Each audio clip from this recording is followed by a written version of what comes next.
اور کیا جب حضرت عثمان نے اپنے رشتہ داروں کو حکومتی عہدے دیے اس وقت ملوکیت کی بنیاد نہیں رکھ دی گئی تھی؟ دیکھیں وہ اس طرح کے جو ڈیسیژن حضرت عثمان کے وہ ملوکیت کی طرف لے جانے والے تو بن گئے بعد میں، تو ظاہر ہے جب بھی ڈاؤن فال شروع ہوتا ہے تو اچانک نہیں ہوتا، گریجولی ہوتا ہے، یہ نیچرل ہے، اچانک کچھ بھی نہیں تبدیلی آتی۔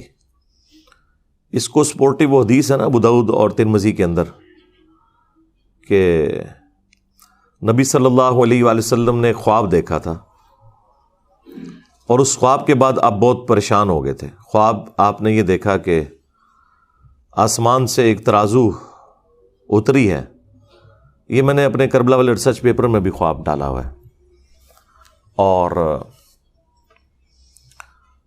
اس ترازو میں سیدنا ابو بکر اور حضرت عمر کو تولا گیا۔ پہلے نبی علیہ السلام اور حضرت ابو بکر تھے، نبی علیہ السلام کا پلڑا بھاری تھا، پھر سیدنا ابو بکر اور سیدنا عمر کو تولا گیا، حضرت ابو بکر کا پلڑا بھاری تھا، اس کے بعد پھر سیدنا عمر اور عثمان کو تولا گیا تو حضرت عمر کا پلڑا بھاری تھا، پھر وہ ترازو اوپر اٹھا لی گئی۔ تو اس حدیث میں یعنی موجود ہے کہ نبی علیہ السلام اس خواب سے پریشان ہوئے، اور ساتھ حدیث کے اندر یہ درج ہے کہ نبی علیہ السلام کو یہ اشارہ دیا گیا تھا کہ آپ کے بعد خلافت بتدریج ملوکیت میں بدل جائے گی، یعنی حضرت عثمان غنی رضی اللہ تعالیٰ عنہ کے مبارک دور سے پہلے معاملات بڑے صحیح چلیں گے۔ حضرت عمر فاروق رضی اللہ تعالیٰ عنہ کی مینجمنٹ آپ کو پتہ ہے کتنی اسٹرانگ تھی، اس لیے ان کا پلڑا بھاری رہا اور پھر وہ میزان اٹھا لیا گیا۔ اس حدیث کو سپورٹیو حدیث بخاری مسلم کے اندر بھی موجود ہے، جو نبی علیہ السلام کے مبارک زمانے میں ایک شخص نے خواب دیکھا تھا۔ اب یہ خواب کوئی بزرگوں والے بیان نہیں ہو رہے، ہم تو خوابوں کے خلاف ہیں کہ خوابوں سے تو نہیں کوئی دین ثابت ہوتا، لیکن پیغمبر کا خواب وحی الہی ہوتا ہے، وہ اسی طریقے سے ہے جیسے اللہ اسے بتا رہا ہے، اس میں شیطان کی کوئی دخل نہیں ہے۔ بخاری مسلم میں حدیث ہے نا کہ خواب نبوت کا 46واں حصہ ہے، تو انبیاء کے جو خواب ہیں وہ ڈیفینیٹ ہوتے ہیں، وحی الہی۔ سورہ الصافات میں آیا کہ حضرت ابراہیم علیہ السلام نے خواب میں دیکھا تھا کہ میں اپنے بیٹے کی قربانی کر رہا ہوں، تو اسی پہ انہوں نے پھر حضرت اسماعیل کو آمادہ کیا، یعنی خواب کے اوپر ایک بندے کو قتل کرنا، اس کے اوپر آمادہ ہو جانا، یہ صرف اسی صورت میں ہے کہ جب وہ وحی الہی ہو، ورنہ تو کوئی انسان دوسرے انسان کو ناحق قتل نہیں کر سکتا بغیر کسی وجہ کے۔ دو ہی استثناء آئی ہیں، فساد فی الارض یا قتل کے بدلے قتل۔ اس لیے آپ دیکھیں جو حضرت موسیٰ اور خضر کا واقعہ آیا ہے سورۃ الکہف کے اندر، اس میں بھی جب وہ بچے کو قتل کر دیتے ہیں، حضرت موسیٰ علیہ السلام اس پر اعتراض کرتے ہیں کہ تم نے نفس کے بغیر ایک دوسرے نفس کو قتل کر دیا۔ تو وہ تو خیر مسئلہ تقدیر کا ایشو تھا، وہ اللہ تعالیٰ نے فرشتوں کے ذریعے موت لینی ہوتی ہے، چاہے حضرت اسرائیل علیہ السلام آئیں یا ان کے بہاف کے اوپر حضرت خضر وہ ڈیوٹی پوری کریں، اس سے کسی انسان کا دوسرے انسان کو قتل کرنا ثابت نہیں ہوتا۔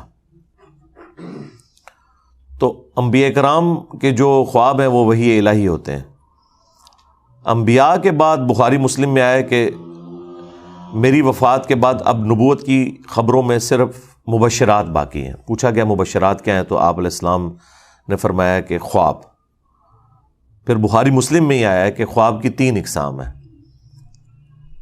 یا تو اللہ کی طرف سے ہوگا یا وہ شیطان کی طرف سے، اور ساتھ ایک تابعی کا قول ابن سیرین کا نقل کیا ہے امام بخاری امام مسلم نے، انہوں نے اسی کی چھوٹی کیٹیگری بتائی کہ یا وہ نفس کی طرف سے ہوگا پھر خواب، یعنی جو انسان سوچتا ہے بعض اوقات وہی چیز خواب کی شکل میں اسے نظر آ جاتی ہے۔ اور ایٹیچیوڈ یہ ہے کہ جب اچھا خواب دیکھیں اللہ کا شکر ادا کریں، اور اگر کوئی برا خواب دیکھتے ہیں تو آپ بائیں طرف 3 دفعہ تھوک دیں، اور اس کا ذکر بھی کسی کے ساتھ نہ کریں، برا خواب اگر کسی کو آتا ہے تو۔ اب یہاں پر اللہ کے محبوب صلی اللہ علیہ وآلہ وسلم کا خواب میں نے بیان کیا ابو داؤد سے، ترمذی سے، مسند احمد میں بھی یہ خواب موجود ہے۔ ایک اور خواب جو رسول اللہ کے مبارک زمانے میں آیا وہ حدیث بخاری اور مسلم دونوں میں ہے، وہ میں نے کربلا والے ریسرچ پیپر میں ڈالی ہوئی ہے۔ اس حدیث میں یہ آتا ہے کہ ایک شخص نے خواب دیکھا کہ آسمان سے گھی اور شہد ٹپک رہا ہے اور ایک سائبان بادل نے سایہ کیے ہوئے ہیں اور ایک رسی بھی لٹک رہی ہے۔ تھوڑی دیر بعد نبی صلی اللہ علیہ وآلہ وسلم وہ مبارک رسی پکڑتے ہیں اور اوپر چڑھ جاتے ہیں آسمان پہ، اور وہ جو شہد اور گھی ٹپک رہے ہیں نا، لوگ اپنے اپنے برتن کے مطابق اس میں سے بھر کے اپنے گھروں کو بھی لے کے جا رہے ہیں۔ یہ خواب بخاری میں بھی ہے اور مسلم کے اندر بھی۔ پھر ایک اور شخص اس رسی کو پکڑتا ہے اور وہ بھی آسمان پہ چڑھ جاتا ہے، اور پھر ایک تیسرا شخص اس رسی کو پکڑتا ہے اور آسمان پہ چڑھ جاتا ہے۔ یعنی نبی صلی اللہ علیہ وآلہ وسلم کے بعد دو اور اشخاص ہیں جو اس رسی کو پکڑ کے آسمان پہ چڑھ جاتے ہیں۔ جب چوتھا شخص پکڑتا ہے، یعنی نبی علیہ السلام اور دو اور لوگ اور پھر ایک چوتھا شخص، تو وہ رسی ٹوٹ جاتی ہے۔ پھر حدیث کے الفاظ ہیں کہ اس شخص نے خواب میں دیکھا کہ وہ رسی دوبارہ سے اس شخص کے لیے جوڑ دی جاتی ہے اور وہ شخص بھی اوپر چڑھ جاتا ہے۔ جب یہ خواب سنانے والا نبی علیہ السلام کی بارگاہ میں حاضر ہوا تعبیر پوچھنے کے لیے، تو آپ کی تو مبارک عادت تھی کہ آپ فجر کے بعد خوابوں کی تعبیر ارشاد فرمایا کرتے تھے۔ اب یہ وہ سنت ہے جس پہ آج کوئی عمل نہیں کر سکتا، نہ کوئی اس کے اوپر کوئی تماشا کھڑا کر سکتا ہے۔ ظاہر ہے کہ خواب چونکہ نبوت کی خبروں سے ہیں، تو نبی علیہ السلام کے مبارک زمانے میں تو وحی کا سلسلہ رکا نہیں تھا، تو اللہ کے نبی کو وحی کی تائید حاصل تھی، آپ خواب کی تعبیر بیان فرما سکتے تھے۔ آج کوئی بھی کرے گا تو وہ اسیسمنٹ ہوگی، غلط بھی ہو سکتی ہے، صحیح بھی ہو سکتی ہے، جب تک کہ وہ خواب کوئی شکل اختیار نہ کر لے اور ایگزیکٹلی ویسا ہو نہ جائے۔ باقی تو ساروں کی اسیسمنٹ ہے، صحیح بھی غلط بھی، وثوق سے نہیں کوئی کہہ سکتا۔ ہم سے بھی لوگ یہاں اکیڈمی میں رابطہ کرتے ہیں، جی یہ خواب آیا، جی تعبیر بتائیں۔ ہم انہیں کہتے ہیں بھئی تعبیر بتانے والا چلا گیا دنیا سے، اس کی قبر مدینے میں صلی اللہ علیہ وآلہ وسلم۔ اس کے بعد جتنے بھی واقعات ہیں وہ تو آپ دیکھیں، اتنے بڑے بڑے تعبیر بتانے والے لوگ مصر کے اندر موجود تھے، لیکن جب اس مصر کے بادشاہ کو خواب آیا تو تعبیر تو حضرت یوسف علیہ السلام نے ہی بتائی ہے نا، اور اس میں قرآن میں واضح ہے کہ اللہ تعالیٰ نے انہیں یہ علم سکھایا تھا۔ تو انبیاء تک تو یہ معاملہ درست ہے۔ اس کے بعد لوگوں نے تب آزمائی کی ہے، کچھ چیزیں ابن سیرین کی طرف منسوب کی ہوئی ہیں، وہ ایک تعبیر الرؤیا کتاب بھی ملتی ہے مارکیٹ کے اندر، ایک تابعی تھے محمد ابن سیرین، ان کی طرف منسوب ایک کتاب ہے، وہ کتاب ہی لوگوں نے رکھی ہوئی ہوتی ہے، وہ آپ بار بار اس میں سے کوئی 8-10 خواب کی تعبیرات بیان کرنا شروع کر دیں روز کی، تو کچھ عرصے بعد آپ اس قابل ہو جائیں گے کہ قرآن و سنت کے مطابق نہیں، اس کتاب کے مطابق آپ لوگوں کو تعبیر بیان کر دیں۔ وہ میں بھی کر سکتا ہوں، لیکن وہ ایک خام خواہ کی تب آزمائی ہے، اس میں سے نکلنا کچھ بھی نہیں ہے۔ تو جب اس شخص نے نبی علیہ السلام کی خدمت میں یہ خواب عرض کیا، اس سے پہلے کہ نبی علیہ السلام اس کی کوئی تعبیر ارشاد فرماتے، سیدنا ابوبکر نے کہا یا رسول اللہ آپ اگر اجازت دیں تو میں اس کی تعبیر بیان کرتا ہوں۔ تو نبی علیہ السلام نے کہا ٹھیک ہے کرو۔ تو انہوں نے کہا کہ یہ جو ایک سائبان ہے اور گھی اور شہد ٹپک رہا ہے، یہ بیسیکلی اللہ تعالیٰ کی طرف سے مخلوق کے لیے اسلام کا ایک سایہ ہے، اور یہ وحی کی تعلیمات ہیں، قرآن حکیم کی تعلیمات ہیں جو آسمان سے نازل ہو رہی ہیں، اور لوگ اپنے اپنے ظرف کے مطابق اس میں سے حاصل کر رہے ہیں۔ وہ شہد اور گھی کی جو مثال ہے، اور یہ سلسلہ جاری رہے گا یہاں تک کہ آپ صلی اللہ علیہ وآلہ وسلم اللہ تعالیٰ کے پاس چلے جائیں گے۔ یعنی وہ رسی سے جو نبی علیہ السلام کو اوپر چڑھتے ہوئے دیکھا، تو یعنی آپ علیہ السلام کو موت آ جائے گی، آپ اللہ کے پاس چلے جائیں گے، اور آپ کے بعد ایک اور شخص اس سسٹم کو سنبھالے گا، لیکن خواب دیکھنے والے نے اس کی شکل نہیں دیکھی تھی اس خواب میں، بس ایک بندہ ہی اس نے دیکھا تھا کہ کوئی ہے، بیک سائڈ سے دیکھا ہوگا۔ ظاہر اللہ تعالیٰ نے جتنا، نبی علیہ السلام کا تو اسے پتہ چل گیا کہ نبی علیہ السلام اوپر چڑھ گئے، لیکن دوسرا بندہ کون تھا وہ خواب میں اس بندے نے نہیں دیکھا ہوا تھا۔ تو ایک اور شخص اس مسند پہ بیٹھے گا، وہ بھی اوپر چڑھ جائے گا، پھر ایک دوسرا شخص بیٹھے گا اس مسند پہ، وہ بھی اوپر چڑھ جائے گا، اور جب تیسرا چڑھے گا تو وہ رسی ٹوٹ جائے گی، اور پھر اس کے لیے رسی کو جوڑا جائے گا اور وہ بھی اوپر چڑھ جائے گا۔ اب ظاہر ہے یہ اتنی کامل انفارمیشن تو نہیں تھی، اصل تو چیز یہ ہے کہ وہ رسی ٹوٹے گی کیوں اور وہ بندے کون ہوں گے۔ اب یہ سیدنا ابوبکر کو تو علم غیب تو نہیں تھا کہ وہ کون ہے، تو انہوں نے اپنی اسیسمنٹ کے مطابق تشریح کر دی۔ تو پھر رسول اللہ سے پوچھا کہ میں نے کیا تشریح صحیح کی ہے؟ تو آپ نے فرمایا کہ کچھ تعبیر ٹھیک کی ہے، کچھ غلط کی ہے۔ تو پھر حضرت ابوبکر نے کہا یا رسول اللہ آپ اس کی پھر صحیح تعبیر بیان کریں، تو آپ نے تعبیر بیان کرنے سے انکار کر دیا۔ ظاہر ہے وہ اللہ تعالیٰ اس چیز کو پردے میں رکھنا چاہتا تھا، لیکن چیزیں وہ مختلف انداز میں پھر کھلنا شروع ہو گئی بعد میں، یعنی نبی علیہ السلام نے نام نہیں مینشن فرمائے اس میں یہ کون کون لوگ ہیں، کیونکہ آپ کو پتا تھا کہ میں اس کی تعبیر نہیں، یہ پریکٹیکلی جب ایگزیکیوشن ہوگی تو لوگوں کو خود ہی پتا چل جائے گا کہ یہ کون کون بندے تھے اور کیا کیا ہوا تھا، اور وہ پھر وقت کے ساتھ پتا چل گیا۔ جتنا حضور نے بتانا تھا وہ تو بتا دیا۔ پھر سیدنا ابوبکر نے کہا کہ میں آپ کو اللہ کی قسم دیتا ہوں آپ اس کی تعبیر ضرور بیان کریں، کیونکہ حضرت ابوبکر کو بھی پتہ چل گیا تھا کہ یہ کوئی عام خواب تو نہیں ہے۔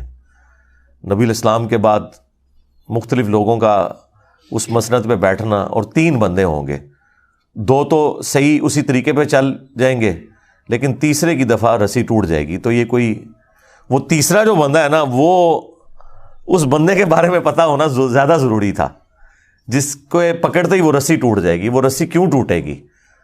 یہ بڑا ایک حیران کن معاملہ تھا۔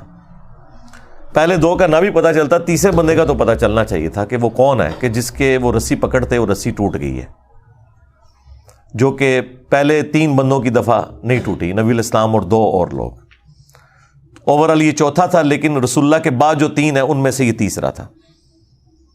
تو ظاہر ہے وہ بعد میں پتہ چل گیا حضرت عثمان غنی تھے رضی اللہ تعالیٰ عنہ، چونکہ وہ آپ نے پرچی لکھی ہے تو وقت نے تو پھر بتا دیا۔ ابو داؤد میں، ترمذی میں حدیث ہے، میرے بعد خلافت علی منہاج النبوہ 30 سال تک رہے گی۔ اور پھر وہ راوی حدیث کہتے ہیں کہ گنو، ابو بکر کے 2 سال، عمر کے 10 سال، عثمان کے 12 سال اور علی کے 6 سال۔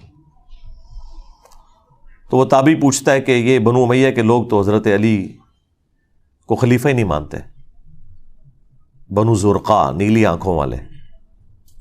تو حضرت سفینہ کو غصہ آیا، انہوں نے فرمایا کہ یہ ان کی پیٹھ سے جھوٹ نکلا ہے۔ سچ تو یہ ہے کہ ان کی جو حکومت ہے یہ شریر ترین بادشاہت ہے۔ اب بعض لوگ کہتے ہیں کہ حضرت سفینہ نے چونکہ یزید کا زمانہ پایا تھا تو وہ یزید کی طرف اشارہ کر رہے تھے، حالانکہ یہ بالکل غلط ہے، کیونکہ اسی حدیث کا ایک طریق مسند ابی داؤد طیالسی کے اندر بھی ہے اور مصنف ابن ابی شیبہ میں۔ اس میں آگے الفاظ ہیں کہ وہ راوی حدیث پوچھتا ہے حضرت سفینہ سے، نبی علیہ السلام کے آزاد کردہ غلام سے، کہ اگر خلافت 30 سال تک ہے تو حضرت معاویہ کا اسٹیٹس کیا ہے، ڈائریکٹ نام لے کے، تو اس کا مطلب ہے کہ وہ بات وہیں سے سٹارٹ ہو رہی تھی۔ تو حضرت سفینہ نے فرمایا کہ معاویہ مسلمانوں کے پہلے بادشاہ ہیں، یعنی وہ خلیفہ راشد نہیں ہے، نہ خلیفہ ہیں نہ خلیفہ راشد ہیں، وہ بادشاہ ہیں۔ ویسے آپ حکمران کے معنوں میں خلیفہ چاہے شہباز شریف کو کہہ لیں، نواز شریف کو کہہ لیں، زرداری کو کہہ لیں، عمران خان کو کہہ لیں، لیکن وہ جو ایک ٹرم ہے نا خلیفہ کی، وہ اس پہ پورے نہیں اترتے، وہ مسلمانوں کے پہلے بادشاہ ہیں۔ اور مصنف ابن ابی شیبہ میں الفاظ ہیں کہ یہ لوگ سخت گیر بادشاہ ہیں اور ان کا پہلا بادشاہ معاویہ ابن ابی سفیان ہے۔ اب اس میں انہوں نے پہلے کا نام بھی لے دیا، یعنی وہ یزید سے بات شروع نہیں کی، انہوں نے یزید کے والد سے بات شروع کی، تو یہ بالکل کلیئر تھا۔ اور مسند احمد کی حدیث کے اندر تو الفاظ ہیں کہ نبی الاسلام کے دنیا سے اٹھائے جانے کے بعد خلافت علی منہاج النبوہ ہوگی، اور پھر اللہ تعالیٰ جب تک چاہے گا اس کو بھی رکھے گا، پھر اسے بھی اٹھا لے گا، اور پھر اس کے بعد کاٹ کھانے والی ملوکیت، یعنی اپنے دشمنوں کو کاٹنے والی، وہ آ جائے گی۔ پھر وہ بھی اللہ تعالیٰ جب تک چاہے گا وہ رہے گی۔ اس کے بعد جابر حکمرانوں کا دور، اور پھر آخر میں دوبارہ خلافت علی منہاج النبوہ آئے گی۔ تو اس میں بھی واضح طور پر یہ تبدیلی کی طرف اشارہ تھا۔ پھر بخاری مسلم میں ایک بڑی حیران کن حدیث ہے، حضرت حذیفہ ابن یمان جو رازدار رسول تھے صلی اللہ علیہ وآلہ وسلم، ان کے بارے میں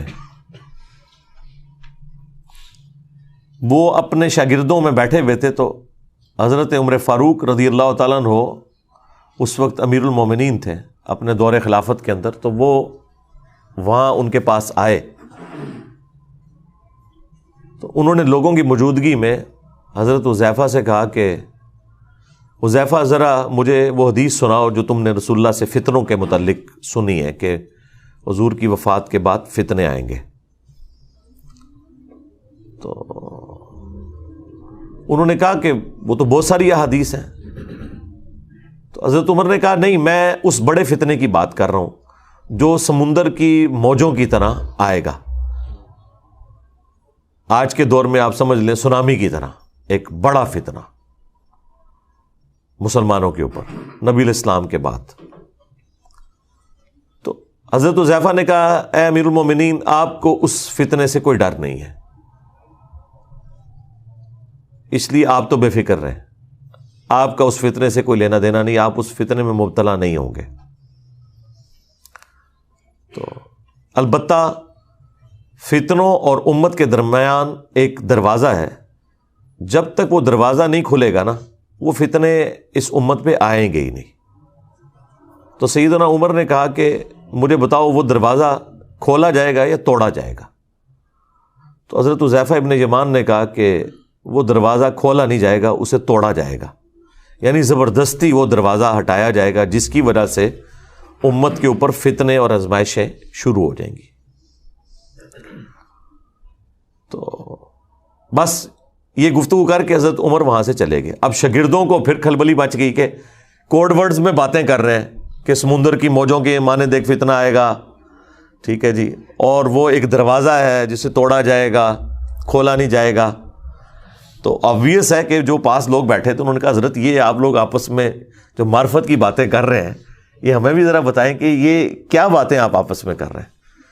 تو بخاری مسلم میں الفاظ ہیں، حضرت حذیفہ ابن یمان کہتے ہیں کہ حضرت عمر تو ویسے ہی مجھ سے پوچھ رہے تھے، وہ مجھ سے بہتر جانتے ہیں اس حدیث کے متعلق، اور وہ جو دروازہ ہے نا جسے توڑا جائے گا وہ خود حضرت عمر تھے جنہیں قتل کر دیا جائے گا اور اس امت کے اوپر فتنے شروع ہو جائیں گے۔ تو یہ حدیث بخاری مسلم کی بالکل واضح ثبوت ہے کہ اس امت پہ جو فتنے ہیں ان کا آغاز سیدنا عمر کی شہادت سے ہوا، یعنی حضرت عمر کے مبارک دور تک مینجمنٹ اتنی اسٹرانگ تھی کہ کہیں سے فتنہ داخل نہیں ہو سکا، اور حضرت عمر کی شہادت کے بعد امت میں فتنے شروع ہو گئے۔ اس لیے وہ مولانا اسحاق صاحب صحیح فرمایا کرتے تھے رحمہ اللہ تعالی کہ حضرت ابو بکر اور عمر کی جو خلافتیں ہیں یہ خلافت محفوظہ ہے، یعنی اسپیشل پروٹیکشن ہے اللہ تعالیٰ کی طرف سے، اور حضرت عثمان اور حضرت علی کی جو خلافتیں ہیں یہ خلافت مفتونہ ہے، یعنی فتنوں کا دور ہے، یعنی خلیفہ برے نہیں تھے، لیکن بہرحال زمانے میں ایسا تغیر لوگوں کے اعتبار سے آ گیا کہ وہ خلافت مفتونہ بن گئی، فتنوں کا دور بن گیا۔ اب آپ دیکھیں کتنا بڑا ظلم ہے، جو لوگ بھی اس ٹاپک کے اوپر بولتے ہیں نا، چونکہ انہوں نے بنو امیہ کا دفاع کرنا ہوتا ہے، تو آپ دیکھیں گے یہ جتنے بنو امیہ کی چاکری کرنے والے لوگ ہیں، خواہ وہ مکاری سے کر رہے ہوں جس طرح علماء دیوبند ہیں، علماء وہابیہ ہیں اہل حدیث، یا علماء بریلویہ، چاہے اپنے بھول پان میں کر رہے ہوں جس طرح کے ڈاکٹر اسرار صاحب،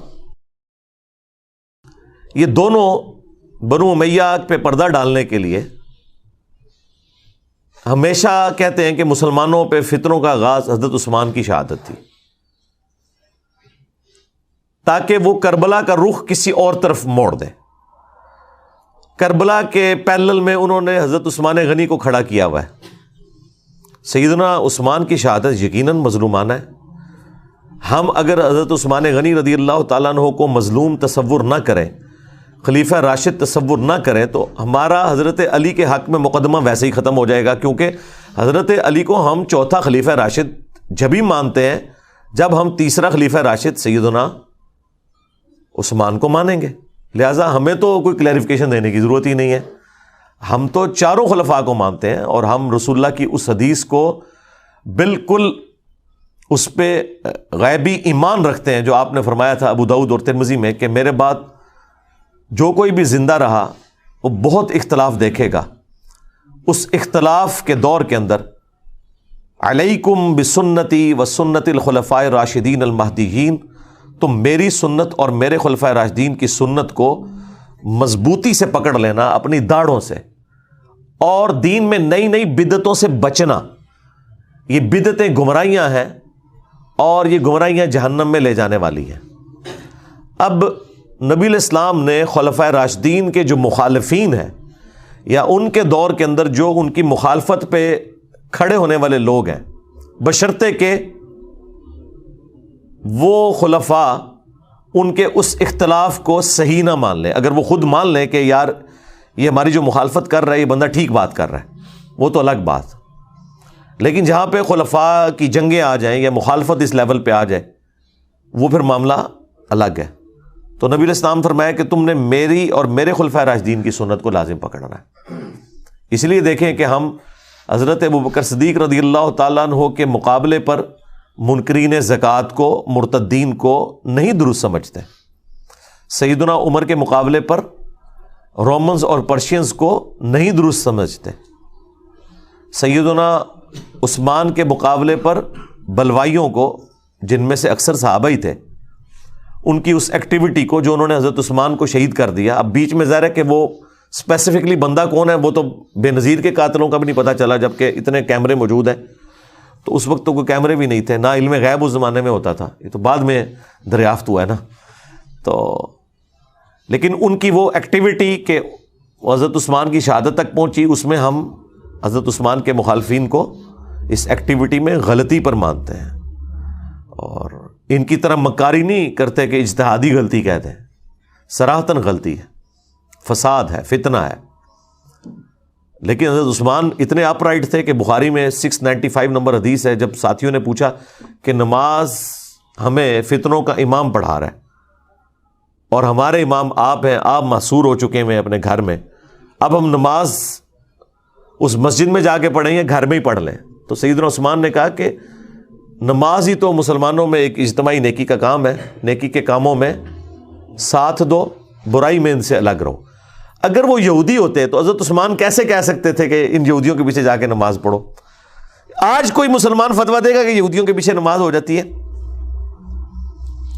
وہ پتہ تھا کہ وہ صلح حدیبیہ کے صحابہ ہیں، ان میں اختلاف رائے بھی درست تھا، مخالفت درست نہیں تھی، اس کا جو ایکسٹریم رزلٹ نکلا وہ درست نہیں تھا۔ بہرحال وہ سارے کا سارا معاملہ تلپٹ ہو گیا۔ اس کے بعد جب سیدنا علی کا دور آتا ہے تو پھر وہی رول چلے گا نا، علیکم بسنتی و سنت الخلفاء الراشدین المہدیین۔ تو وہاں پہ بھی ہمارا یہی عقیدہ ہے کہ حضرت علی کے مخالفین جو اولو العزم اصحاب میں سے تھے، سیدہ عائشہ سلام اللہ علیہا، سیدنا زبیر، سیدنا طلحہ رضی اللہ عنہم اجمعین وعلیہم السلام اجمعین، یعنی یہ واقعی ٹکر کے لوگ ہیں، یہ حضرت علی کے ٹکر کے لوگ ہیں اپنے مرتبے اور اسلام کی کنٹریبیوشن کے پوائنٹ آف ویو سے۔ اس بڑے لیول پہ نہ ہو لیکن ایٹ لیسٹ یعنی سابقون الاولون میں آنے والے لوگ ہیں، تو ان کا احترام اپنی جگہ ہے۔ اور دیکھ لیں اللہ نے اصحاب جبل کو مرنے سے پہلے توبہ کی توفیق بھی دے دی ہے، سیدہ عائشہ بھی، سیدنا طلحہ بھی، زبیر بھی، یہ سب لوگ توبہ کر کے مرے ہیں۔ میدان جنگ چھوڑ گئے ہیں حضرت طلحہ اور زبیر رضی اللہ عنہما وعلیہم السلام. اور حضرت علی کا بھی ایٹیچیوڈ دیکھیں، جب ان کے ایک فوجی نے آ کے بتایا ابن جرموز نے کہ میں حضرت زبیر کو قتل کر کے وہ ان کا سر کاٹ کے لے آیا، تو حضرت علی نے اس کو اپنے پاس آنے بھی نہیں دیا. اور یہ حضرت علی رضی اللہ تعالیٰ عنہ کی قسمت میں تھا کہ ان کے سامنے کسی صحابی کا سر کاٹ کے نہ لایا جاتا، ادروائز وہ لایا تو تھا. جب ساتھیوں نے بتایا ابن جرموز آیا تو انہوں نے کہا کہ صفیہ کے بیٹے کے قاتل کو جہنم کی بشارت دے دو. میں نے رسول اللہ سے سنا تھا کہ ہر نبی کا کوئی نہ کوئی حواری ہے، اور میرا حواری قریبی ساتھی جس طرح حضرت عیسیٰ کے ساتھ 12 تھے، ان میں سے زبیر ابن عوام بھی ایک میرا حواری ہے. تو جاؤ صفیہ کے بیٹے کے قاتل ابن جرموز کو جہنم کی بشارت دے دو. جب وہ اسے خبر دی گئی، وہ خبیث حضرت علی سے بھی ناراض ہو کے خارجی بن گیا. یعنی حضرت علی نے انصاف کا دامن نہیں چھوڑا کہ غصہ نکالتے کہ بھئی زبیر میرے خلاف کیوں کھڑا ہوا ہے تو میں اب ان کی فضیلت چھپا لوں. نہیں، یہ حدیث المستدرک للحاکم میں اور مسند احمد کے اندر موجود ہے. اب مرتبہ یعنی آپ نے نہیں کام ہونے دیا.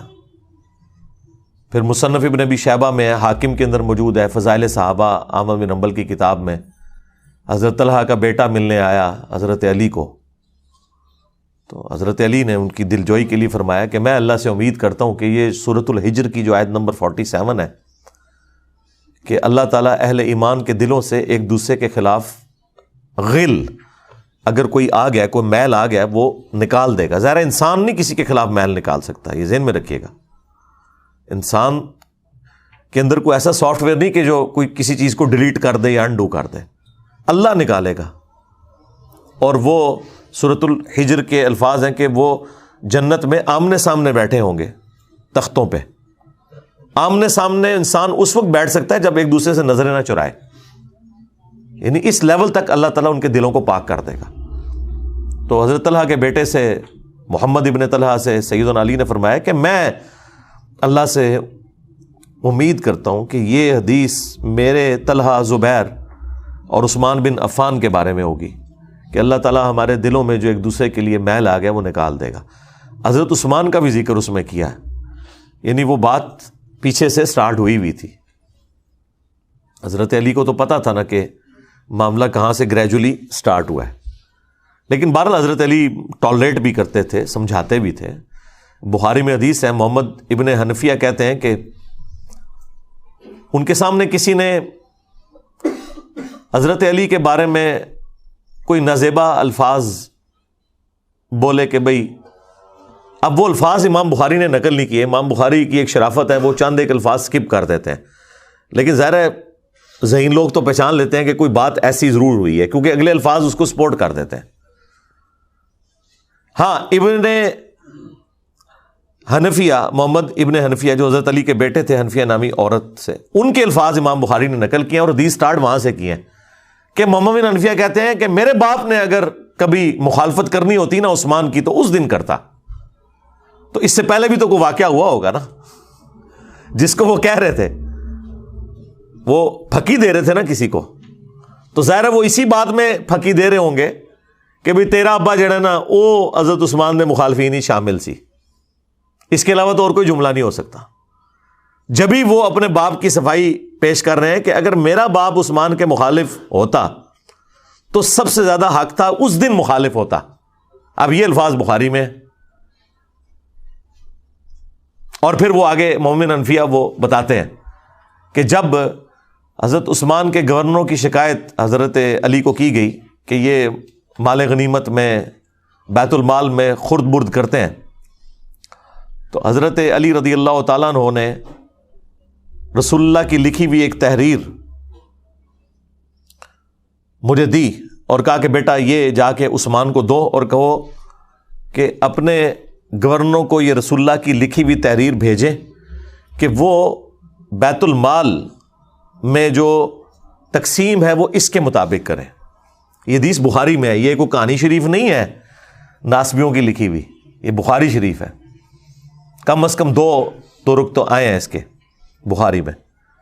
میں نے کربلا ریسرچ پیپر میں یہ حدیث بھی ڈالی ہوئی ہے حضرت عثمان کی شہادت کے اسباب میں. آپ مومن حنفیہ وہ تحریر لے کے پہنچتے ہیں اور کہتے ہیں یہ رسول اللہ کی تحریر ہے. اب سیدنا عثمان پتہ نہیں کس موڈ میں بیٹھے ہوئے تھے، انہوں نے کہا کہ ہمیں اس تحریر کی حاجت نہیں ہے، اسے لے جاؤ. اب آج کوئی ہمیں بتائے کہ یہ حضور کی لکھوائی ہوئی تحریر ہے، آپ نے اس کے مطابق چلنا ہے، ہم تو اسے چوم کے آنکھوں سے لگائیں گے. لیکن اس طرح کا ایٹیچیوڈ اس کے بعد انسان کو غصہ ہی آئے گا نا. اس لیے مومن حنفیہ کہہ رہے تھے کہ وہ دن تھا کہ میرا باپ عثمان کے خلاف کھڑا ہوتا کہ اس نے رسول اللہ کی تحریر کو اس طرح واپس کیا. اچھا اب سنیوں کو پتا ہے یہ سیدھی سیدھی حدیث جو ہے وہ ایک چارج شیٹ بن جائے گی، تو انہوں نے بریکٹ میں پتا کیا لکھا ہے، حضرت عثمان کے پاس اس کی فوٹو کاپی موجود تھی، اس لیے انہوں نے کہا کہ آپ لے جائیں، میرے پاس پہلے ہی موجود ہے.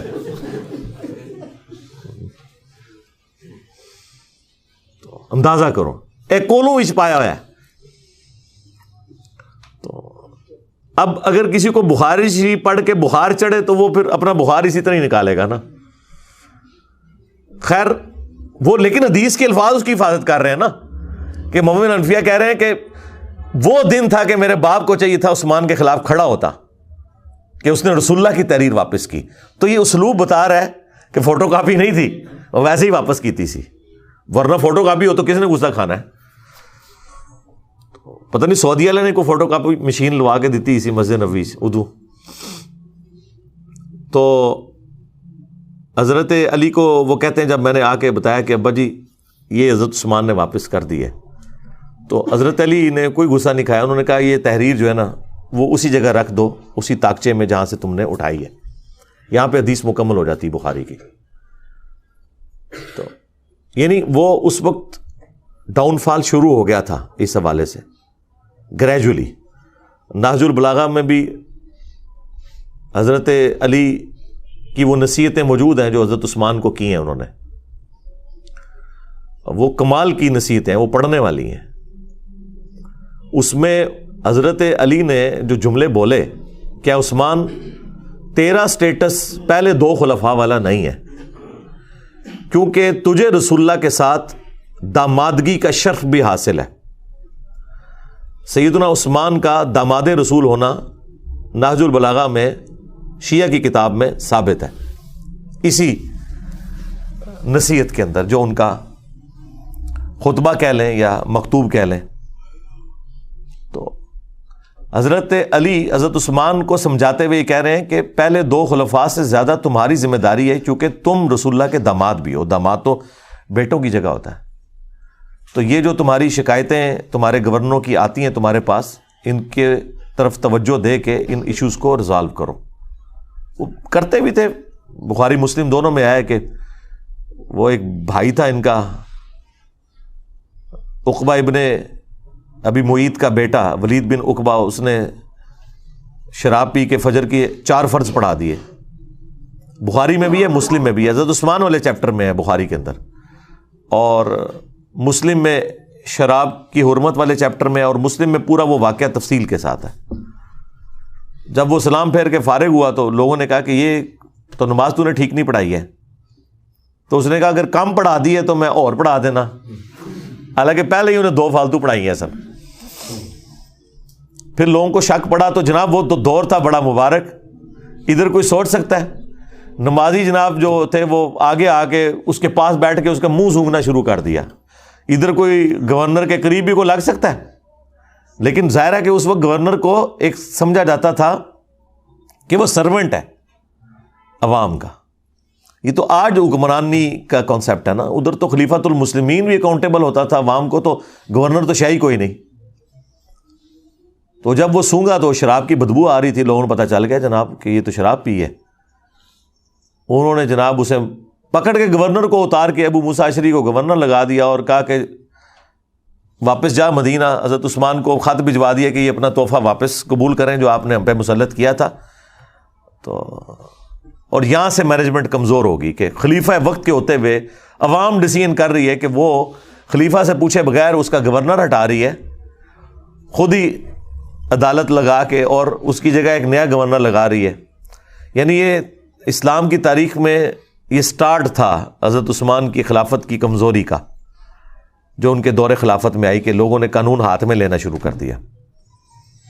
خیر جب وہاں پہنچا تو حضرت عثمان نے کہا کہ میں لوگوں کی چیما گوئیاں سن رہا ہوں کہ یہ اب اپنے بھائی کو سزا نہیں دے گا، تو میں تو اسے نہیں چھوڑوں گا۔ دربار لگایا گیا، حضرت علی چیف جسٹس تھے، حضرت علی کو حضرت عثمان نے کہا لگائیں اس کو کوڑے جتنے بنتے ہیں اس کے۔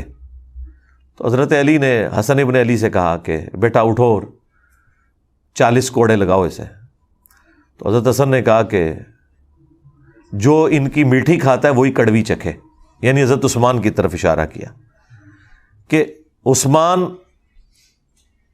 اس کا بینیفیشری ہے اس حوالے سے کہ انہوں نے اپنے ریلیٹیوز کو گورنری کے عہدے پہ لگایا ہوا ہے۔ باقی ظاہر ہے ان سے کوئی کھاتے پیتے تو نہیں تھے، لیکن ظاہر ہے ایک رشتہ داری تو وہ نبھا رہے تھے، تو اب کڑوی بھی یہی چکھے، کیونکہ اس زمانے میں قبائلی تعصب بہت زیادہ تھا۔ بنو امیہ بنو ہاشم کی لڑائیاں تو رسول اللہ کی بعثت سے پہلے سے تھیں، ان کا آپس کا جیلسی فیکٹر، تو اس کی طرف ان کا اشارہ تھا کہ میں یہ کام نہیں کروں گا۔ تو حضرت علی نے اس کا کوئی برا نہیں مانا، حضرت حسن وہاں سے چلے گئے، باپ کی بات نہیں مانی، آپ اندازہ کریں۔ اور یعنی اس سے آپ اندازہ کریں کہ اس زمانے میں کتنا ان گورنروں کے بارے میں نفرت پائی جاتی تھی۔ تو مسلم شریف کے الفاظ ہیں، پھر حضرت علی نے اپنے دوسرے بیٹے عبداللہ ابن جعفر، جو بھتیجا بھی لگتا تھا اور بیٹا بھی، بیٹا اس لیے کہ اس کی والدہ کے ساتھ حضرت جعفر کی وفات کے بعد حضرت ابو بکر نے شادی کی تھی، اس سے محمد بن ابی بکر پیدا ہوئے تھے، اور وہ بھی حضرت علی کے زیر کفالت تھے۔ یہ دو بیٹے تھے بڑے لاڈلے، محمد بن ابی بکر اور عبداللہ بن جعفر، جو والدہ کی طرف سے تھے۔ اور عبداللہ بن جعفر کو تو اپنی بیٹی زینب بھی دے دی حضرت علی نے، وہ داماد بھی بنے بعد میں۔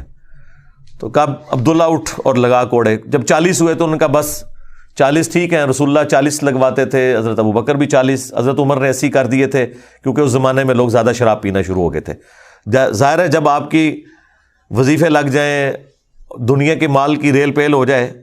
بخاری مسلم میں موجود ہے کہ حضرت عمر کے زمانے میں شراب پینا زیادہ ہو گئی تھی ایز کمپیئر ٹو حضرت ابو بکر کے دور کے۔ کوئی مال آ گیا تھا، کام کرنے کو کوئی نہیں، تو پھر یہی کچھ ہی ہوگا نا۔ تو حضرت عمر نے اس کی سزا تعزیراً حضرت علی کے مشورے سے بڑھا کے 80 کوڑے کر دی۔ وہ قرآن سے ڈیڈکٹ کی تھی کہ جو کسی عورت کے اوپر تہمت لگائے اس کی سزا 80 کوڑے ہے، سورہ نور میں۔ تو حضرت علی نے کہا کہ جو بندہ شراب پیتا ہے وہ پھر ہر بندے پہ تہمت ہی لگاتا ہے، اسے پتہ تو ہوتا ہی نہیں وہ کیا کر رہا ہے، تو 80 کوڑوں کی سزا مقرر کی گئی۔ یہاں پہ بھی حضرت علی نے 80 کوڑے لگوا سکتے تھے حضرت عمر کی سنت پہ عمل کرتے ہوئے، لیکن کہا بس 40 بہت ہے، ٹھیک ہے، معافی کر دی۔ بعض لوگوں نے کہا نہیں 40 ہی ٹھیک ہے، مجھے دونوں پسند ہیں۔ اس سے آپ کو ذرا تھوڑا اس چیز کا اندازہ ہو جائے گا اس زمانے کے اندر جو معاملات چل رہے تھے۔ تو بیسیکلی یہ سارا کام بنو امیہ کے گورنروں کی وجہ سے بگڑا، جس کی وجہ سے حضرت عثمان بھی پھر شہید ہو گئے۔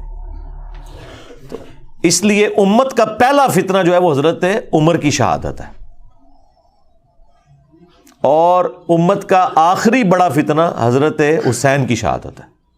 ہاں، لیکن یہ جتنے ناصبی ہیں یا ناصبی نواز ہیں یا متاثرین ناصبیت ہیں، وہ کہتے ہیں پہلا فتنہ حضرت عثمان کی شہادت ہے اور آخری فتنہ واقعہ کربلا ہے، کیونکہ اگر آپ وہاں سے سٹارٹ کرتے ہیں پھر آپ کو بات نہیں سمجھ آئے گی۔ وہ مولانا صاحب کہتے ہیں پیچھے ٹرو، پیچھے،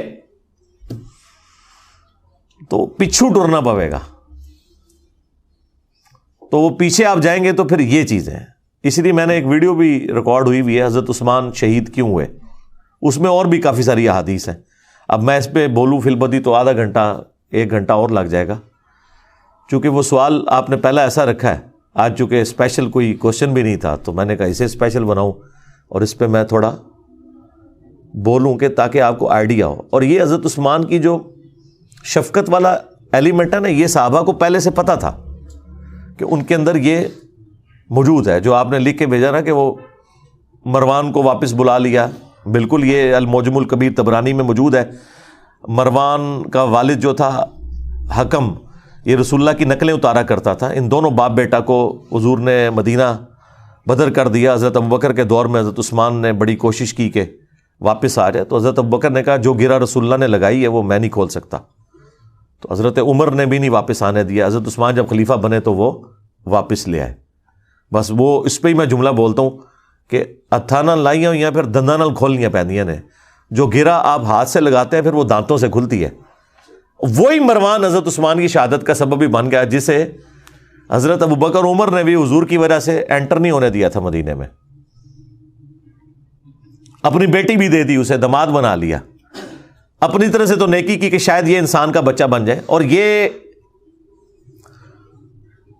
پورے اخلاص کے ساتھ سیدنا عثمان نے کیا, کوئی بدنیتی نہیں تھی. دیکھیں ایک بندے کا پورا ٹریک ریکارڈ ہے جس کی پوری زندگی قربانیوں سے عبارت ہو, کسی ایک خاص موقع پہ جا کے وہ کچھ مس ہینڈلنگ کر دے. یہ امپلائڈ ہوتا ہے کہ وہ مس ہینڈلنگ کو آپ نے اس کی پوری زندگی کے کریکٹر میں سمجھنا ہے, نہ کہ یہ کہ اس ایک مس ہینڈلنگ کی بنیاد پہ آپ اس کی اسلام کے لیے خدمات کو زیرو سے ملٹیپلائی کرتے ہیں. یہ رافضی کرتے ہیں کہ وہ حضرت عثمان کے چند ڈیسیژنز کو لے کے ان کی پوری زندگی کو اس سے زیرو سے ملٹیپلائی کرتے ہیں. ہم پوری قربانیاں ان کی دیکھتے ہوئے یہاں پہ مس ہینڈلنگ کو سمجھتے ہیں کہ یہ ان کی شفقت کا ایک ایلیمنٹ تھا. اور میں اس کو پرسنلی خود سمجھ سکتا ہوں, میرے اندر بھی یہ والا ایلیمنٹ ہے کہ میں ٹالریٹ بہت زیادہ کرتا ہوں. اس کی وجہ سے بعض اوقات اپنے اسٹوڈنٹس کی گالیاں بھی کھانی پڑتی ہیں, لیکن میری کوشش ہوتی ہے اگر کسی کو ڈھیل دی ہے نا, این ممکن ہے کہ وہ پلٹ آئے اگر اس کے اندر کوئی آپ سمجھ لیں حق کا مادہ موجود ہے. لیکن اس کے باوجود اگر وہ بار بار اس طرح کی وہ ایکٹیویٹی پرفارم کرے, پھر میں ظاہر ہے کہ صرف نظر نہیں کرتا, پھر میں حضرت عمر کی طرح سخت ہو جاتا ہوں.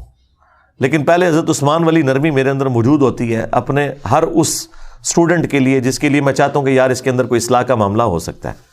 اب مجھے وہ تفصیلات بتانے کی ضرورت نہیں, نہ عام بندوں کو اس کی ضرورت ہے, وہ ہمارے مینیجریل ایشوز ہوتے ہیں.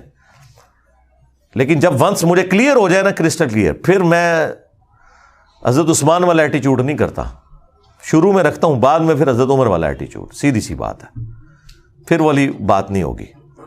تو یہ مروان ہی پھر اسی نے مور لگائی تھی, آپ کو پتا ہے. محمد بن ابی بکر اور 300 ساتھیوں کے قتل کا فتویٰ لکھ دیا تھا جب مصر کے گورنر کی شکایت آئی تھی. تو حضرت عثمان نے تو یہ لکھوایا تھا کہ وہ گورنر معزول اور محمد بن ابی بکر گورنر, اور مروان نے خط میں لکھا کہ جیسے ہی یہ پہنچے ان ساروں کو قتل کر دو, اور خط لادہ سے حضرت عثمان کی مور لگا کے بھیج دیا. وہ تو راستے میں جب وہ ایک گھوڑ سوار جا رہا تھا تو محمد بن ابی بکر کی نظر پڑ گئی, وہ بڑے شارپ تھے. انہیں کہا کام پہ ہے ساڈے نال, منو نہ منو, اس کو پکڑا دو. خط نکل آیا, پھر وہ سارے واپس آ گئے. حضرت عثمان کے گھر کا گھیراؤ کیا 40 دن تک, پانی تک بند کر دیا. تو وہ غصہ تو وہ صحیح نکال رہے تھے, لیکن جو ایکٹیویٹی پرفارم کر دی وہ بہت ایکسٹریم تھی. اور دوسری طرف حضرت عثمان کی بھی شرافت ہے کہ انہوں نے اپنے حق میں کوئی تلوار کسی کو نہیں اٹھانے دی. ان کو تو اندازہ نہیں تھا کہ یہ پروٹیسٹ جو ہے اس لیول تک چلا جائے گا. اور وہ جو گورنر تھا مصر کا عبداللہ بن سعد ابی سرا, وہ بھی حضرت عثمان کا بھائی لگتا تھا رشتے میں, اور یہ وہی تھا جو کاتب وہی مرتد ہو گیا ہوا تھا. سنن نسائی اور ابو داؤد میں حدیث ہے. اور حضور نے 4 بندوں کے لیے فرمایا تھا کہ یہ غلاف کعبہ میں بھی چھپے ہونا, انہیں قتل کر دینا ہے. یہ بھی لحاظ نہیں کرنا کہ غلاف کعبہ کے اندر ہے کہ کعبے کی حرمت ہے, ان کے لیے حرمت بھی اٹھ جائے گی. ان میں سے ایک بندہ تھا, حضرت عثمان نے اسے اپنے گھر چھپا لیا. سنن نسائی میں ابو داؤد میں, یہ میں نے کربلا والے ریسرچ پیپر میں ڈالا ہوا ہے سب کچھ. اللہ کے حضور کے سامنے پروڈیوس کر دیا, کہا یا رسول اللہ میرے کہنے پہ اسے معاف کر دیں. اب یہ تو بنتا ہی نہیں تھا, جب اللہ کے نبی کا حکم آ گیا تو وہ تو سب سے اوپر ہے. اب حضور کو غصہ تو آیا, ناراضگی تو ہی, آپ نے اپنا چہرہ انور پھیر لیا. حضور کے غصے کا اظہار بس اتنا ہی ہوتا تھا, اور یہ بہت بڑی بات ہوتی تھی, آپ چہرہ انور پھیر لیں. حضرت عثمان دوسری طرح سے, یا رسول اللہ میرے کہنے پہ معاف کر دیں. ٹھیک ہے, 3 دفعہ ریکویسٹ کی, آپ چہرہ پھیرتے رہے. 4تھی دفعہ حضور نے کہا چلو ٹھیک ہے. وہ جب حضرت عثمان اس کو لے کے خوشی خوشی وہاں سے نکل گئے, حضور نے فرمایا تم میں سے کوئی ایک بھی ایسا نہیں تھا جو اسے قتل کر دیتا. جب تم دیکھ رہے ہو کہ میں اپنا چہرہ انور پھیر رہا ہوں تو تم اس کا مطلب نہیں سمجھ رہے تھے کہ اس کو نہیں چھوڑنا. کاتب وحی تھا, کاتب وحی مرتد ہونے کا مطلب ہے کہ حضور کی نبوت کو چیلنج کیا اس نے کہ یہ نعوذ باللہ من ذالک، یہ سب کچھ فراڈ چل رہا ہے. جس طرح بخاری مسلم میں آیا کہ ایک کاتب وہی کہتا تھا کہ محمد کو تو کچھ پتہ نہیں، جو میں لکھ دیتا ہوں وہی قرآن ہوتا ہے. تو حضور کو اتنا غصہ ہے، آپ نے فرمایا یہ مر گیا، زمین اسے قبول نہیں کرے گی. بخاری مسلم کے الفاظ ہیں، اس کو دفناتے تھے، زمین اٹھا کے پرے پھینکتی تھی. یہ معجزہ لوگوں نے دیکھا، اور لوگوں میں مشہور ہوا کہ شاید یہ رات کے وقت حضور کے ساتھی اسے نکال کے باہر پھینک دیتے ہیں. انہوں نے بہت گہری قبر کھودی، پہرا دیا، پھر لاش صبح باہر پڑی ہوئی تھی. پھر ان کو پتا چل گیا کہ بھائی یہ اس نے حضور کی نبوت کے اوپر ہاتھ ڈالا ہے. یہ ہونا ضروری تھا کیونکہ قرآن کے اوپر ہی تو سارا ایک معاملہ چل رہا تھا. اگر قرآن ہی ڈاؤٹ فل ہوتا ہے تو پھر نبی علیہ السلام کی نبوت تو سٹیک پہ لگ جانی تھی. وہ بھی کاتب وحی تھا، اور اس نے سورہ آل عمران، سورہ بقرہ حضور سے پڑھی ہوئی تھی. یہ لوگ کاتب وحی کو فضیلت کے طور پہ پیش کر رہے ہوتے ہیں. دو کا تو میں نے آپ کو حال بتا دیا ہے. ایک مرتد ہو کے مرا اور لاش اس کی باہر نکل آئی، اور دوسرے کو حضور نے کہا یہ غلاف کعبہ میں چھپا اسے قتل کر دینا، عبداللہ بن سعد ابی سرا. تو حضور نے فرمایا کہ جب تم دیکھ رہے ہو کہ میں چہرہ اقدس پھیر رہا ہوں تو اسے مار کیوں نہیں دیا تم نے؟ تو صحابہ نے کہا یا رسول اللہ آپ ایک دفعہ ہمیں آنکھ سے یوں کر کے اشارہ کر دیتے نا تو ہم اسے نہ چھوڑتے. آپ نے فرمایا نبی کے لیے شایع نہیں کہ وہ آنکھ سے اشارہ کرے. نبی کے اخلاق اتنے بلند درجے کے ہیں کہ وہ اس طرح کا معاملہ نہیں کر سکتا کہ وہ آنکھوں سے اشارے کرے. ٹھیک ہے، یعنی بڑے کلین سلیٹ لوگ ہوتے ہیں انبیاء. ان کے اندر مکاری، چلاکی، ہوشیاری، عقل مندی ہوتی ہے، لیکن یہ والی حرکتیں نہیں ہوتی ہیں کیونکہ ان کے سٹیٹس کا تقاضا ہے. بس وہی پھر آپ دیکھ لیں، اسی کی وجہ سے پھر وہ پورا معاملہ تلپٹ ہو گیا. لیکن بہرحال جب حضرت معاویہ رضی اللہ تعالیٰ عنہ خلیفہ بنے یا بادشاہ بنے، اس وقت بھی عبداللہ بن سعد ابی سرا یہ زندہ تھا، لیکن یہ حضرت معاویہ کے ساتھ پھر نہیں ہوا. اللہ نے اس کی کوئی نیکی قبول کر لی، آخری زندگی اس کی بڑی اچھی گزری ہے. یہ اس کو پوری گیم سمجھ آ گئی تھی کہ یہ سارے کا سارا جال جو بنا گیا نا یہ بنو امیہ نے حکومت کے لیے کیا ہے. تو یہ پھر گمنامی میں پھر مرا ہے، یہ سب کچھ چھوڑ کے چلا گیا تھا. تو باقی ہم تو رضی اللہ تعالیٰ عنہ ہی کہتے ہیں، ظاہر نبی الاسلام کی رسپیکٹ کی وجہ سے. تو اسی لیے مولانا مودودی رحمہ اللہ نے خلافت و ملوکیت میں یہ ساری چیزیں بڑی تفصیل کے ساتھ ڈسکس کی ہیں، اور ہم نے وہ مقدمہ احادیث سے ثابت کیا. یہ سب کچھ احادیث کے اندر لکھا ہے. ابھی نئی خلافت و ملوکیت پرنٹ ہو کے آئی ہے، اس میں تخریج بھی ہوئی ہے. جہاں احادیث کے حوالے تھے وہ بھی انہوں نے لگائے ہیں، جہاں اہل سنت کی جو بڑی بڑی صحابہ پہ کتابیں ہیں نا، الاستیاب ابن عبد البر کی، ابن اثیر کی اسود الغابہ، اس کی شرح ابن حجر کی الاصابہ، وہ سارے ریفرنسز لگائے ہیں. تاریخ طبری کے، ابن کثیر کے، بخاری مسلم، ابو داؤد ترمذی نسائی ابن ماجہ میں جو چیزیں موجود تھیں وہ بھی وہ پوری نئی پرنٹ ہو کے آ گئی ہے، بڑی اچھی. تو بڑی تفصیل کے ساتھ مولانا مودودی نے سٹیپ وائز ان سارے ایشوز کو اس میں نقل کیا کہ کس طریقے سے یہ ڈاؤن فال چلتا گیا. اور اس کا ذکر اگلی الہامی کتابوں میں موجود تھا. اسی پہ میں کنکلوڈ کرتا ہوں، پھر بقیہ سوالات لیتے ہیں. ابو داؤد میں ایک حدیث ہے کہ حضرت عمر نے اپنے دور خلافت کے اندر ایک پادری کے پاس بھیجا اپنے خادم کو اور کہا کہ اس سے پوچھو کہ تمہاری کتابوں کے اندر میرے بارے میں کیا لکھا ہوا ہے. تو اس پادری کو جب بلا کے لائے وہ، تو حضرت عمر نے جب پوچھا تو انہوں نے کہا کہ ایک آہنی دیوار ہیں آپ، لوہے کی طرح. وہی جو بخاری مسلم میں الفاظ ہیں کہ میری امت اور فتنوں کے درمیان دروازہ عمر ہے، جب تک یہ دروازہ ہے نا فتنے نہیں شروع ہوں گے. تو یعنی وہ جیسا یہ کہتے ہیں نا بزرگان نے سامنے ہے سب کچھ، تو وہ حضرت عمر وہ بزرگ تھے جنہوں نے روحانی طور پہ نہیں، اپنی مینیجریل سکلز کی وجہ سے فتنوں کو دبایا ہوا تھا. ٹالرنس تو زیرو تھی نا جناب، بالکل.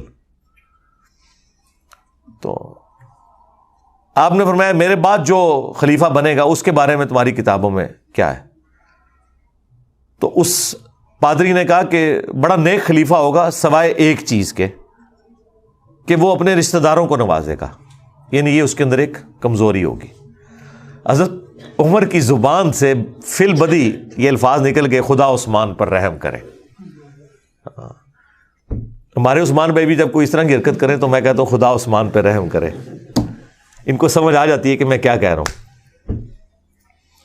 تو بعض لوگ کہتے ہیں یہ حضرت عمر کا علم غیب تھا، وہ علم غیب نہیں تھا، ان کے دماغ میں ایک پلان تھا کہ میں 6 بندوں کو کمیٹی کی شکل میں رکھوں گا، ان میں حضرت عثمان بھی تھے، ظاہر ہے، بخاری کے الفاظ ہیں، مسلم میں بھی یہ حدیث موجود ہے، بخاری میں تو نام ہے علی، عثمان، طلحہ، زبیر، عبد الرحمن بن عوف اور سعد بن ابی وقاص، کہ نبی علیہ السلام اپنی وفات تک ان سے راضی رہے۔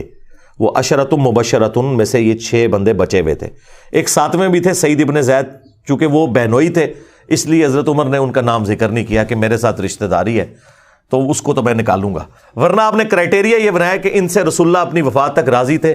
یہ وہ 10 صحابہ جنہیں جنت کی بشارت ملی، ان میں سے وہ 6 اس وقت زندہ تھے، 7ویں زندہ تھے لیکن وہ رشتہ داری کی وجہ سے ان کو چھوڑ دیا۔ اور مسلم میں تو الفاظ ہے کہ حضرت عمر نے خواب دیکھا تھا، ایک مرغے نے انہیں خواب میں ٹھونگ ماری ہے آخری حج کے موقع پہ، انہوں نے کہا مجھے لگتا ہے کہ اب میں نہیں بچوں گا، تو پھر انہوں نے خطبہ دیا، انہوں نے کہا کہ اگر میں اچانک مار دیا جاؤں نا تو تم نے 6 بندوں کے سوا کسی کو خلیفہ نہیں چننا۔ مسلم میں وہ 6 بندوں کے نام نہیں تھے، بخاری میں وہ 6 آ گئے، یعنی وہ شروع سے حضرت عمر کے دماغ میں پلان تھا۔ بخاری میں تو ہے کہ زخم لگا اور جب ڈاکٹر نے کہا آپ نہیں بچیں گے تب 6 بندوں کے نام لیے، لیکن مسلم میں تو آپ بالکل ٹھیک تھے، حج کے موقع پہ بھی آپ نے جب خواب دیکھا تو اس وقت بھی کہا کہ 6 بندے، اور صحابہ کو پتا تھا وہ کن 6 بندوں کا کہہ رہے ہیں، تو وہ حضرت عمر کے پلان میں تھے 6 بندے۔ تو اس پورے پلان میں دیکھیں اگر ایک پادری آ کے کہتا ہے تو انہیں پتا تھا ان 6 میں سے کون سا ایسا بندہ ہے کہ جس کے اندر یہ کمزوری ہے، اور پیچھے ٹریک ریکارڈ ہے کہ اس نے عبداللہ بن سعد ابی سرا کو بھی لا کے معافی دلوائی حضور سے، اور دوسرا مروان بن حکم اور اس کے والد کے لیے بھی سفارشیں کرتے رہے پوری زندگی، حضور سے بھی، حضرت ابو بکر سے بھی، عمر سے بھی، پوری نہیں ہوئی لیکن کرتے تو رہے نا، اس کی وجہ سے وہ ٹریک ریکارڈ تھا، تو اس کی وجہ سے انہوں نے کہا یہ کوئی علم غیب نہیں تھا، اسیسمنٹ تھی۔ پھر کہا اس کے بعد جو خلیفہ ہوگا، تو ان کا اس کے بعد جو خلیفہ ہوگا نا وہ تو لوہے کا محل ہے۔ تو حضرت عمر کو بڑا غصہ آیا، انہوں نے کہا بدبودار، یہ کیا کہہ رہا ہے تو؟ ان کا حضرت خلیفہ بڑا نیک ہوگا لیکن مسلمانوں کی تلواریں نیام سے باہر آ چکی ہوں گی، اس کا پورا دور خلافت جنگوں میں گزرے گا۔ اور وہ دیکھ لیں حضرت علی کا دور خلافت، جنگ جمل، صفین، نیروان، یہ اگلی کتابوں میں بھی چیزیں موجود تھیں، اور بھی کافی ساری چیزیں، لیکن وہ پھر سینسر میں کر دیتا ہوں۔ بس اتنی بتاتا ہوں کہ جس سے آپ کو اوورال ایک سینیریو کلیئر ہو جائے۔ لیکن ہم نہ رافضیوں کی طرح نعوذ باللہ حضرت عثمان غنی رضی اللہ تعالیٰ عنہ کے بارے میں کوئی ایسا تان کریں جو اوورال ان کے کریکٹر کو ملائن کرے۔ انسانی کمزوری ہے، کسی کے اندر بھی ہو سکتی ہے، ہر انسان کے اندر کوئی نہ کوئی کمزوری موجود ہوتی ہے، لیکن وہ 0 سے ملٹیپلائی نہیں ہوتا۔ اور نہ ہم ناصبیوں کی طرح کہ ہم حضرت عثمان کے پیچھے بنو امیہ کو چھپائیں۔ حضرت عثمان یا عمر بن عبد العزیز یہ بنو امیہ میں ویسے ہی ہیں جیسے آل فرعون میں موسیٰ، اس اعتبار سے کہ اس خاندان میں ہوتے ہوئے بھی یہ بڑے العزم لوگ ہیں جن کی اسلام کے لیے خدمات ہیں، اور ان کی خدمات کی وجہ سے جن باقی لوگوں نے اسلام کو نقصان پہنچایا یا خلافت کو نقصان پہنچایا وہ اس کے پیچھے چھپ نہیں سکتے۔ یہ 2 ایکسٹریمز ہو جاتی ہیں۔ باقی میری تفصیلی ویڈیوز موجود ہیں، اور ریٹن میں بھی میں نے کربلا والے ریسرچ پیپر میں 200 احادیث ان تمام ٹاپکس پہ سیدنا عمر کی شہادت سے لے کے کربلا تک وہ جمع کی ہیں۔ وہ ہر ایک بھائی کو ریسرچ پیپر اور بقیہ کے 8 ریسرچ پیپر اور 3 اذکار کارڈ، یہ 12 کا پیکیج ہم فری دیتے ہیں لیکچر کے اینڈ کے اوپر، اور پوری دنیا سے لوگ رابطہ کر سکتے ہیں یہاں، لیکن ایڈریس پاکستان کا دینا ہوگا۔ تو ہم فری بھجواتے ہیں, صرف TCS کا 500 کا خرچہ آتا ہے ہمارا, باقی ہم دیتے فری ہیں. وہ آپ منگوا سکتے ہیں 032159000162. صبح 9 سے شام 5 بجے تک یہ فون کھلا ہوتا ہے, آپ رابطہ کر سکتے ہیں. اس پہ واٹس ایپ بھی بنا ہوا ہے, تو وہ آپ کو ریسرچ پیپرز فری بھجوا دیں گے. تو وہ آپ پڑھیں اور PDF ڈاؤن لوڈ کر لیں ahlsunnatpak.com سے. اور یہ تو ماشاءاللہ ریسرچ پیپر عربی میں بھی ہے, اردو میں بھی, انگلش میں بھی, ہندی میں بھی, بنگلہ زبان کے اندر بھی ہے اللہ کے فضل سے, فارسی کے اندر بھی ہے. تو جس زبان میں کو پڑھنا چاہتا ہے وہ پڑھے. اس میں میں نے پوری ترتیب کے ساتھ, اور ایک حدیث بھی کوئی ایسی نہیں ہے جسے کسی محدث نے صحیح نہ کہا ہو. یہ ہو سکتا ہے کہ کچھ احادیث ایسی ہیں جن کو شیخ البانی صحیح کہتے ہیں اور شیخ زبیر صاحب اسے ضعیف سمجھتے ہیں, کچھ کو شیخ زبیر صاحب صحیح کہتے ہیں اور البانی صاحب ضعیف سمجھتے ہیں, کچھ احادیث کو امام ذہبی صحیح سمجھتے ہیں, کوئی اور ضعیف کہہ دیتا ہے, کچھ کو امام حاکم صحیح سمجھتے ہیں, امام ذہبی ضعیف سمجھتے ہیں. لیکن تحقیم میں نے ساتھ لکھی ہوئی ہے کہ فلاں محدث کے نزدیک یہ حدیث صحیح ہے. پرانے محدثین کی بھی تحقیم لگائی ہوئی ہے, امام ترمذی کی, امام حاکم کی, امام ذہبی کی, اور اس زمانے میں بھی جو بڑے بڑے 3 محدثین گزرے ہیں, تینوں ہی فوت ہو چکے ہیں, شیخ البانی, شیخ زبیر علیزئی اور شعیب ارناؤت رحمہم اللہ اجمعین. اور دور حاضر میں سلیم اسد صاحب ہیں, ہمارے جیلم شہر میں اہل حدیث کے بہت بڑے محقق, شیخ غلام مصطفیٰ ظہیر صاحب امن پوری, ان کی بھی تحقیق میں نے لگائی ہوئی ہے. تو جو بڑے بڑے, چونکہ وہ شیخ زبیر صاحب کے شاگرد ہیں, انہی کے اصول کے مطابق وہ تحقیم کرتے ہیں. ان کے اصول کیا ہیں؟ وہ محدثین کے اصول ہیں. تو بہرحال یہ سارے کے سارے معاملات میں نے ایک جگہ ریسرچ پیپر میں جمع کیے ہوئے ہیں. اور آج دیکھیں میں نے پوری گفتگو غامدی اور تارجمی سٹائل میں کی ہے, تاکہ کوئی یہ گھلا نہ کرے کہ انجینئر صاحب بڑی سخت زبان استعمال کرتے ہیں. تو دیکھیں میں نے یہ سارے ٹاپک آپ کو آرام سے بھی سمجھا دیے ہیں. جنہوں نے سمجھنے ہوں گے وہ اس سے بھی سمجھ لیں گے, جنہوں نے نہیں سمجھنے وہ اس سے بھی نہیں سمجھیں گے, کیونکہ ان کا مسئلہ کچھ اور ہے. تو مسئلہ یہ نہیں ہے کہ لہجہ سخت ہے یا نرم ہے, مسئلہ یہ ہے کہ بات کے اندر وزن ہے یا نہیں, اس کے اوپر ایمفسائز ہونا چاہیے.